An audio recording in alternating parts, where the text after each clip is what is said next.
Hello and welcome to a special Xfinity Series edition of Green White Checker. I'm Jordan Farrell from Fox Sports Spartanburg, 98.3 FM. Just experienced the Roval for the first time in person. This is actually the first time I've ever actually gone to a road course race in person. Granted, the Roval is not necessarily a true road course. We know this because it's a combination of oval and road course, so it's not like Watkins Glen, Sonoma, Portland and Coda and all these other great road courses that we have on the schedule out there. But it is still a road course race. It was pretty close by. It was still pretty cool to get to experience covering one in person for the first time and seeing one for the first time, whether it be as fan or media. But enough about me there. With the Xfinity Series today at the Roval, it was a cutoff race, just like it's going to be a cutoff race for the Cup Series tomorrow. So naturally, you can expect there's going to be, here's this word again, playoff chaos. And that's exactly what we got a little bit of today. It wasn't necessarily the most interesting race early on. It's it's road course racing, typical road course racing. Whether or not you think the Roval to be a true road course, whether you like it or not, it doesn't matter because it still races very similar to a road course, and it's a playoff race. It's going to have craziness in it as it is, but the end of the day, it was a very, very boring first couple of stages, and that's typical of road courses. They did reintroduce stage break cautions for this race. They're going to have them in the Cup race tomorrow, too, so you can expect that just like we saw today. You'll see a lot of people short pitting the stages. You'll also see some teams taking gambles for playoff points and stage points to try to stay out, especially when it comes down to the final stage. You're going to see a lot of people gamble to try to pull off a win, especially if they're someone who's on the playoff bubble. So you might expect to see Bubba Wallace or one of these guys that needs a win going forward right now to really take some gambles there. So you're going to see a lot of different strategy stuff play out. Again, all this stuff is just typical of what you see on road courses. But speaking of things that are typical on road courses, Charlotte Motor Speedway's Roval has a backstretch chicane that's very similar to the bus stop up at Watkins Glen. And it's just as chaotic as the bus stop up at Watkins Glen. Everybody knows about the turtles, the little blue Teenage Mutant Ninja Turtle painted shells that are on the backstretch that they use as kind of the curbing there.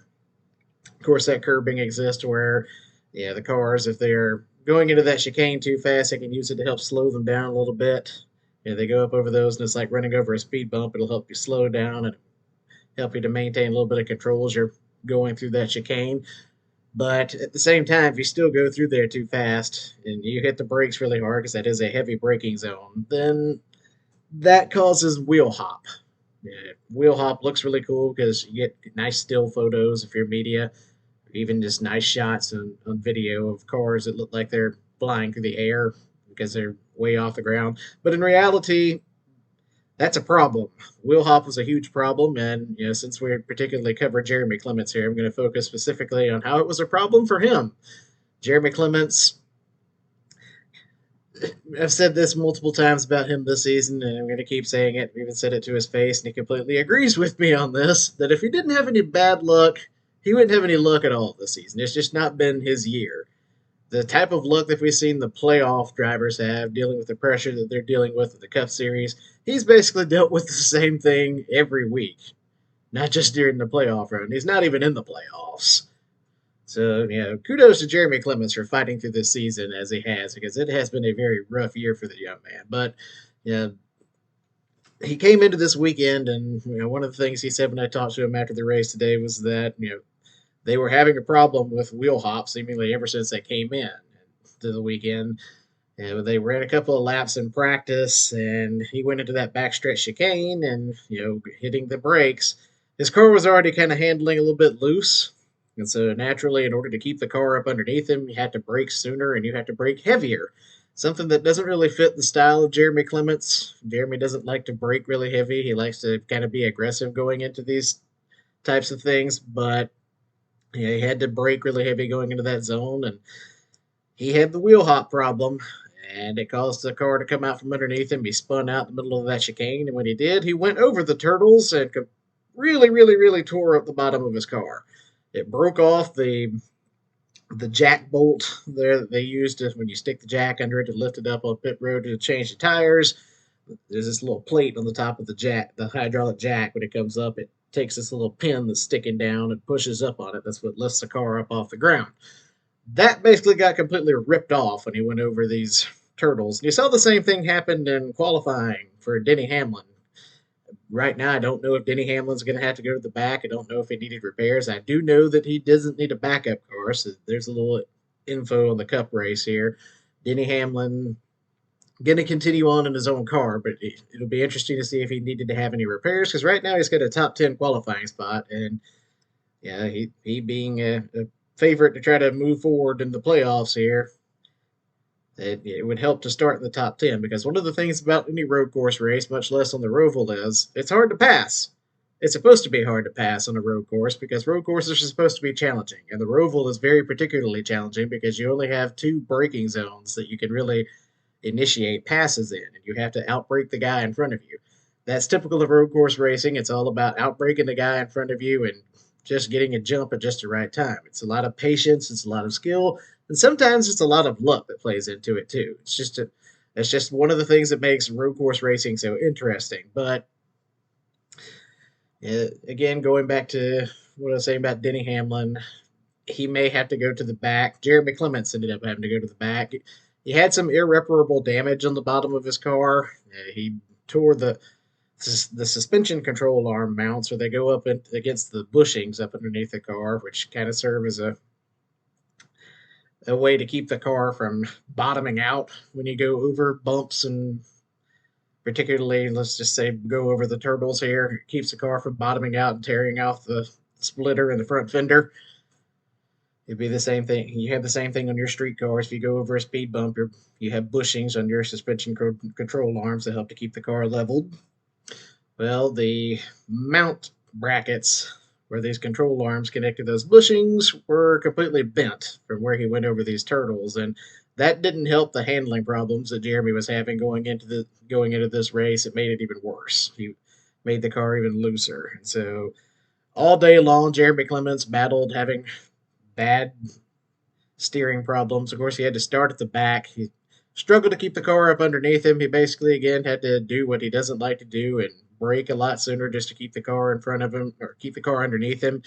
And he frequently was complaining over the radio about how he basically couldn't even turn the wheel. He had no front turn, and he was struggling, particularly going through the right-handed turns on the course. So just all in all, Jeremy Clements battled really hard today. And the fact that he started at the back, and when you start at the back on the Roval or on any road course, it is really hard to work your way back up to the front because it's hard to pass. It's especially hard on the Roval.